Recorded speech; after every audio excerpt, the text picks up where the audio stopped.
he broken this ceasefire. He killed our people and he didn't exchange prisoners. We signed the exchange of prisoners, but he didn't do it. What kind of diplomacy, JD, you are speaking about? What do you mean? I'm talking about the kind of diplomacy that's going to end the destruction of your country. Yes, but if you Mr. President, with respect, I think it's disrespectful for you to come into the Oval Office and try to litigate this in front of the American media. Right now, you guys are going around and forcing conscripts to the front lines because you have manpower problems. Donald Trump a publiquement humilié le président ukrainien Zelensky. Apparemment, c'est une nouvelle stratégie que les Américains essaient pour cacher ou sauver leur visage, puisqu'il est désormais évident que l'OTAN n'est qu'un tigre papier qui a déjà perdu la guerre en Ukraine contre la Russie. Après avoir envoyé des milliers d'Ukrainiens au mouroir dans cette guerre par procuration, les États-Unis utilisent maintenant la tactique d'humiliation pour écarter Zelensky puis transformer l'Ukraine en une colonie d'exploitation des États-Unis. Voici alors ce qui s'est réellement passé à la Maison-Blanche entre Donald Trump et Zelensky. A lot of questions. Let's start from the beginning. Sure. First of all, during the war, everybody has problems. Even you, but you have nice ocean and don't feel now, but you will feel it in the future. God bless. You don't know that. God bless. God bless. You will not have a war. Il a rompu le cessez-le-feu. Il a tué notre peuple et il n'a pas échangé prisonniers. Nous avons signé l'échange de prisonniers, mais il ne l'a pas fait. De quel genre de diplomatie parlez-vous, J.D. Vance? Que veux-tu me dire? Je parle du genre de diplomatie qui mettra fin à la destruction de votre pays. Oui, Monsieur le Président, avec tout le respect que j'ai pour vous, je pense que c'est irrespectueux de votre part de venir dans le bureau ovale de la Maison-Blanche et essayer de plaider cette affaire devant les médias américains. Présentement, vous êtes en train de faire le tour pour forcer les conscrits à être sur la ligne de front parce que vous avez des problèmes de combattants. Vous devriez être reconnaissant envers le président qui essaie de mettre un terme à ce conflit. Êtes-vous allé en Ukraine pour connaître quels sont nos problèmes? J'ai en fait regardé et vu des récits, donc, je sais que ce qui se passe. Vous amenez des gens en une tournée de propagande, Monsieur le Président. Êtes-vous en désaccord avec moi que vous avez eu des problèmes?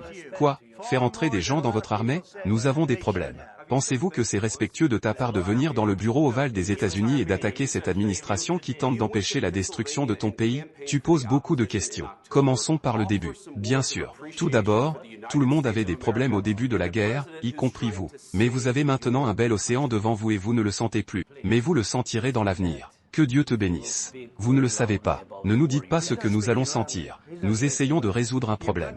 Ne nous dis pas ce que nous allons sentir parce que tu n'es pas en droit de nous dicter quoi que ce soit. Souvenez-vous de ceci, vous n'êtes pas en droit de nous dicter quoi que ce soit. Nous allons nous sentir très bien. Nous allons nous sentir très bien et en force. Vous n'êtes pas actuellement dans une très bonne situation. Vous vous êtes permis d'être dans une très mauvaise position en ce moment. Et J.D. Vance ne s'est pas trompé à propos de ça. Vous n'êtes pas actuellement dans une bonne situation et les choses ne sont pas en votre avantage. Avec nous, vous commencez par avoir de l'avantage. Mais vous êtes en train de mettre en danger la vie de milliers d'Ukrainiens et de provoquer la Troisième Guerre mondiale. Ce que vous faites est très irrespectueux envers les États-Unis. Cela vous revient bien plus que ce que beaucoup de gens ont dit qu'ils devraient avoir. Avez-vous dit merci une fois pendant toute cette réunion? Avez-vous dit merci? Vous êtes allé en Pennsylvanie et vous aviez fait une campagne pour les démocrates en octobre, dans laquelle vous aviez choisi quelques mots remerciements à l'endroit des États-Unis. Le président Trump essaie de sauver votre pays. S'il vous plaît, vous pensez que si vous parlez très fort à propos de la guerre en Ukraine, il ne parle pas fort. Il ne parle pas fort. Votre pays est dans une grande difficulté. Puis-je parler? Attends une minute. Non, vous avez déjà assez parlé. Votre pays est en grande difficulté. Je sais, vous n'êtes pas en train de gagner cette guerre. Vous n'êtes pas en train de gagner, et vous avez de très bonnes chances de vous en sortir grâce à nous. Monsieur le Président, nous restons forts dans notre pays.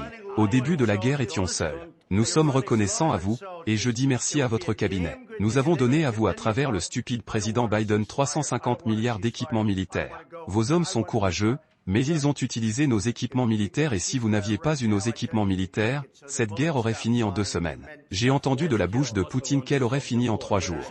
Ça va être très difficile de faire des affaires comme celle-ci. Je peux vous le dire. Dites merci. J'ai dit merci beaucoup. Il faut accepter qu'il y ait des désaccords. Aplanissons ces désaccords plutôt que d'essayer de vous battre devant les médias américains lorsque vous avez tort. Nous savons que vous aviez eu tort. Mais tu vois, je pense que c'est bon pour les Américains voir ce qui se passe. Je pense que c'est très important, et c'est pourquoi je continuais par prolonger cela trop longtemps. Il faut que vous soyez reconnaissants. Vous n'êtes pas dans une position favorable, vous êtes enfouis, vos concitoyens meurent, vous n'avez plus suffisamment de soldats. Puis, vous nous dites que vous ne voulez pas un cessez-le-feu, vous voulez y aller, ou vous voulez cela. Écoutez, si vous pouviez obtenir un cessez-le-feu maintenant, je vous demande de l'accepter pour que les balles cessent de voler et que vos hommes cessent de se faire tuer. Bien sûr, nous voulons arrêter la guerre. Et je vous ai dit que je veux un cessez-le-feu avec des garanties comme condition, parce que vous obtiendrez un cessez-le-feu plus rapidement qu'un accord. Interrogez vos gens sur le cessez-le-feu pour savoir ce qu'ils en pensent. Si cela est important pour vous, ça ne l'est pas pour moi. Ce n'était pas avec moi. C'était avec un gars nommé Biden qui n'était pas une personne intelligente. C'était avec Obama. Ils étaient votre président. S'il vous plaît. C'était Obama qui vous avait donné des draps, et moi je vous ai donné des missiles javelins. Je vous ai donné ces javelins pour éliminer tous ces chars russes. Obama vous a donné des draps. En fait, on dit qu'Obama a donné des draps et Trump a donné des javelins. Vous devez être très reconnaissant. Permettez-moi de vous dire que vous n'êtes pas présentement dans une position favorable. Mais sans nous, vous n'avez pas l'avantage. Encore une question à mon monsieur le vice-président. Je suis désolé. Ici, il y a un accord difficile à conclure. Parce que les attitudes doivent changer. Qu'est-ce arrivera si la Russie viole le cessez-le-feu? Elle demande, et si la Russie viole le cessez-le-feu? Mais, et s'il y a tout? Et si une bombe tombe maintenant sur ta tête? L'ont-ils violé?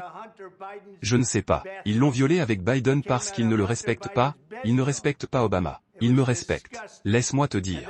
Poutine a eu beaucoup des difficultés avec moi. Poutine a vécu une chasse aux sorcières dans laquelle ils ont fait un montage de dénigrement contre lui et la Russie derrière une corruption de Biden, de son fils Hunter, d'Hillary Clinton, Adam Schiff. Poutine veut conclure un accord avec moi. Je ne sais pas si vous pouvez conclure un accord. Le problème c'est que je vous ai rendu costaud courageux, et sans les États-Unis, vous ne seriez pas costaud. Mais vous aurez soit à conclure un accord ou soit à refuser un accord. Si vous refusez, vous allez découvrir la suite. Mais, vous n'êtes pas dans une position avantageuse et vous n'êtes pas du tout reconnaissant. Ceci n'est pas une bonne chose, et je dois être honnête avec vous là-dessus.